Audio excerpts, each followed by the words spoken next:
was 5 years old when she started to show symptoms that we were unfamiliar with. She had been diagnosed with type 1 diabetes 18 months previous, but now we were finding that she had symptoms which we were a bit confused about. Her tummy was bloated, or she was really, really pale.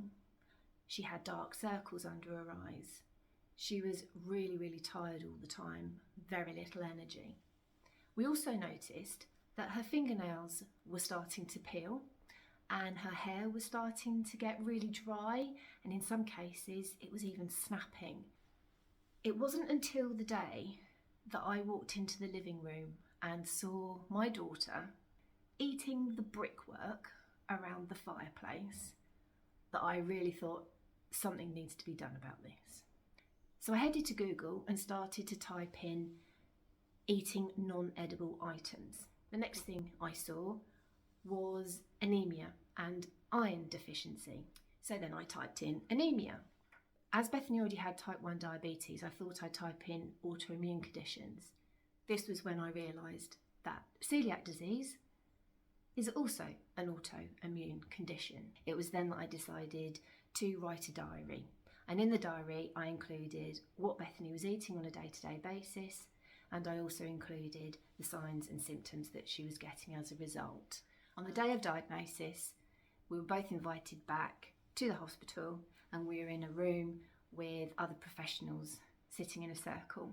I knew straight away that the results had come back positive, and they were going to tell me that Bethany now also had celiac disease. It wasn't a shock. I kind of already knew that this was the case, but obviously hearing it from the professional's mouth is still a bit upsetting, knowing that life is never going to be quite the same for your daughter again. I also distinctly remember walking back to the car and explaining to my 5-year-old daughter what celiac disease was in very simplistic terms. And as we sat in the car, I said to Bethany, basically, it means you won't be able to eat custard creams anymore, because at the time they were her favourite biscuit. The time it took for Bethany showing symptoms to being diagnosed was actually a considerable amount of time. In fact, it took about 6 months. Bearing in mind, this was 13, nearly 14 years ago now. I am confident that if someone was in the same situation now and they wanted to Google and research the symptoms that they or a loved one was experiencing, they would find some useful resources that would help them to understand their symptoms and possibly give them an idea of what could be the problem, and then they could take that information to their GP or clinician.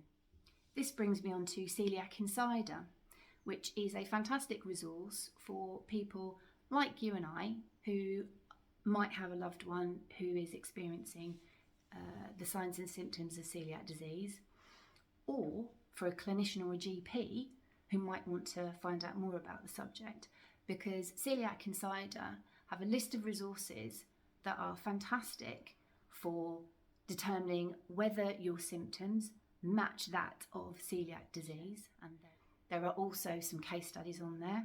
There are also some really useful resources under the clinician section if they wanted to find out more about the subject, if this was an area that they were unclear with.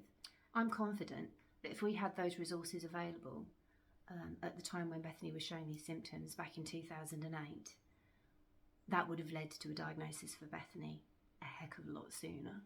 I recall 2 weeks later, just 2 weeks later, I was driving Bethany and my son in the car, and I heard Bethany giggling in the back seat. And it wasn't until that point that I hadn't realised that I hadn't heard Bethany giggling for as long as I could remember. Even now, thinking about that,